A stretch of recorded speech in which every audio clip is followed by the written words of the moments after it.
eles são o que são. Um é baixinho, o outro é burro, e é isso que torna eles perfeitos juntos. Bom, outro ponto alto é a chegada dos Targaryen com os estandartes.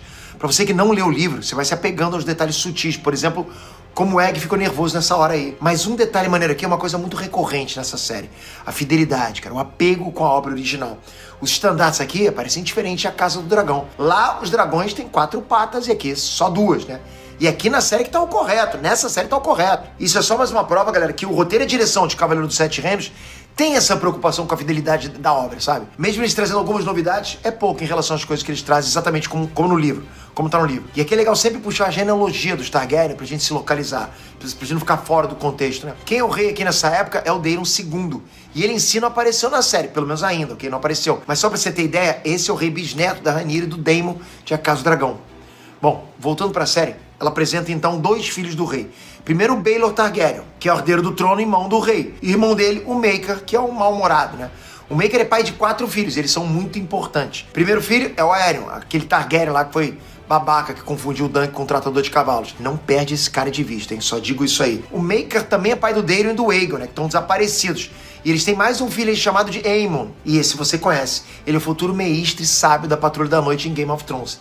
Sabe aquele velhinho da muralha que ajuda o Jon Snow? É legal isso nessa conexão. Mas não esquece então que tem 2 filhos desaparecidos. Porque isso não parece importante agora, mas confia em mim, é importante. Voltando pra atenção na cena com os Targaryen, né? O Baelor testa o Dunk sobre o Leão Cinzento e lembra do Sir Arlan derrubando ele num torneio. E lembra também deles quebrarem 4 lanças contra o Baelor em Ponta Tempestade. Se a gente olhar na superfície, essa cena é empolgante, porque finalmente o Dunk consegue se inscrever no torneio. Mas vai muito mais além. Esse é o único momento que o Dunk vê alguém no mundo que se lembra do Sir Arlan como cavaleiro. E é justamente uma das pessoas mais importantes daquele mundo, um Targaryen. Isso é uma luz no fim do túnel, entende? E essa cena não é só sobre se inscrever no torneio. Isso é também a confirmação de tudo que ele acredita. Isso dá muita esperança pra ele. Por isso que ele vai encomendar a armadura nova e por isso também que ele vai vender a Sweetfoot. E ó, cara, quem não ficou de coração partido vendo o Dunk vendendo a égua branca, já morreu por dentro, não é possível, cara. Eu realmente fiquei emocionado ali. Isso faz mais sentido quando você vê no livro que o Sir Arlan tinha ensinado pro Dunk não se apegar aos cavalos, porque eles podem ser perdidos em batalhas. Mas o Dunk nunca conseguiu obedecer essa regra aí. Desde o primeiro episódio, sabe, uma das primeiras coisas que passa pela cabeça do Dunk é vender um dos cavalos para comer, como um rei, né, durante pelo menos um ano. E o que ele faz? Ele passa a necessidade com os 3 cavalos juntos dele. Olha que bacana. Ele é apegado aos cavalos, então vender um deles é um salto de fé, cara, quase desesperado. Ele vai entrar em crise ali, percebe? Ele é muito apegado aos cavalos. E no começo desse episódio também mostrou ele sendo gentil com o cavalo do Aerion Targaryen. Então ele vende o Sweetfoot porque ele tem muita esperança, né? Ele precisa de uma armadura e não tem dinheiro. Ele vende a égua prometendo pra égua que vai voltar pra comprá-la de volta quando ele ganhar o torneio. Olha que legal. Isso é maneiro demais, né? E o mais legal, galera, é que aqui essa série inclusive acerta muito, é que é uma cena simples, mas ela consegue um peso emocional gigante, sem apelação, sem nada. É na simplicidade mesmo e com muita verdade. Nesses detalhes, pô, a série tá brilhando. Aliás, cara, falando em armadura, a cena com Steel Pate é outra que tá idêntica ao livro. O cenário, as falas, é tudo igual. Mas todo esse malabarismo aí que o Dunk faz, cara, é movido pela esperança. Outra cena que desperta esperança é a cena com os caras da guarda real. Quando ele conversa com o Sir Donald de Duskendale e fica sabendo que ele é o filho de um catador de caranguejo, o Dunk acha aquilo inspirador. Como se fosse um exemplo de que é possível sim ser cavaleiro através do trabalho duro. Mas essa ilusão aí, né, porra, logo se quebra quando o Egg conta que no fundo aquele cara é cavaleiro por causa da grana, né? Influência do pai dele. Ou seja, não existe mérito. Isso mostra mais uma vez que o Dunk é um analfabeto social, cara. É como eu falei no vídeo da semana passada. Ele é burro, ignorante. Inclusive, reforço o que eu falei, que o Egg entende muito mais do que parece. E é muito legal também o lance do escudo novo. O Dunk pede pra Tancelle pintar um brasão único pra ele. Ele e o Egg improvisam um desenho que acaba sendo um olmo, que é uma árvore grande com estrela cadente no pôr do sol. Tudo isso é escolhido sem planejamento, mas é muito significativo. A árvore sempre aparece como símbolo do cavaleiro andante.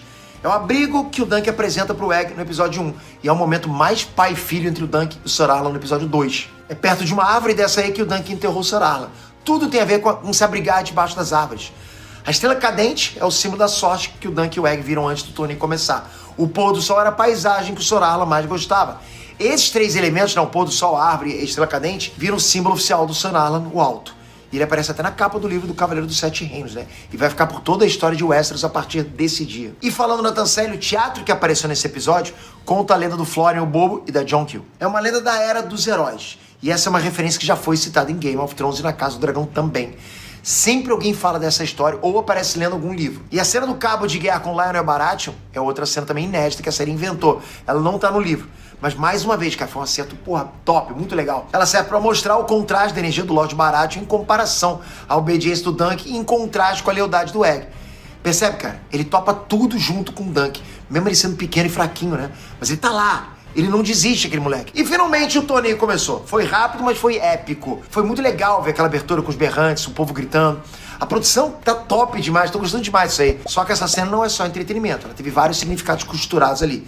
Primeiro é uma mensagem visual. O Dunk sendo o mais alto de todos e ele coloca o Egg nos ombros dele. É como se fosse uma mensagem que eles juntos são o destaque. E são mesmo, sabe? Master Blaster, né? Não é isso? E outra coisa legal, o Lord Tully mordendo peixe no meio da arena. Isso é uma brincadeira, né? Ele tá se exibindo ali como se ele fosse o brabo, né? Mas o peixe é o símbolo da Casa Trulli. Então, ele faz o marketing dele, normal, vai se vendendo. Mas o mais forte aqui, cara, foi a emoção do torneio. E depois o Dunk tendo crise de ansiedade no meio do combate. Você entendeu por que aconteceu isso? Entendeu por que disso?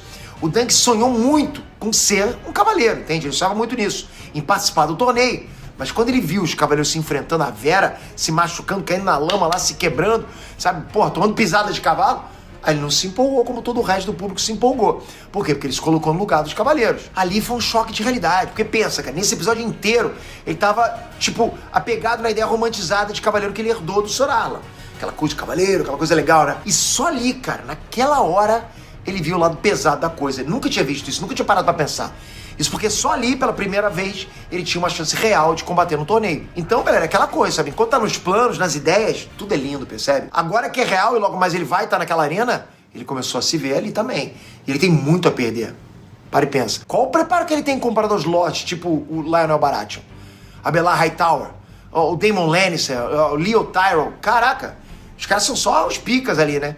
Ele mesmo sabe. Ele não tem chance contra esses lords treinados, com experiência em torneio, com equipamento bom, alimentação boa. O cara chegou com um azarão ali, total. E um detalhe legal desse torneio que pode ter passado desapercebido é que no livro explica que o torneio foi feito em honra da filha do Lord Ashford, a Gwyn. E a Gwyn é aquela mocinha que apareceu no corredor do palácio, chamando o Dunk de grande burro. Essa fala dela é uma referência, inclusive, ao que o Sir Arlan sempre repetia pro Dunk. Ele chamava o Dunk de grande pateta.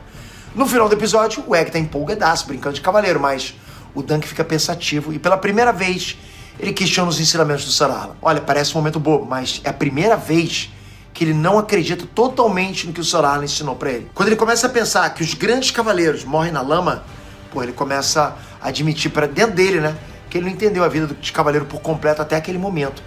Ele começa a entender aquilo. Ele também olha pra memória do Sir Arlan e vê que, na verdade, ele não era habilidoso com espada ou lança, né, e que não fazia tanta farra quanto aqueles cavaleiros de verdade faziam.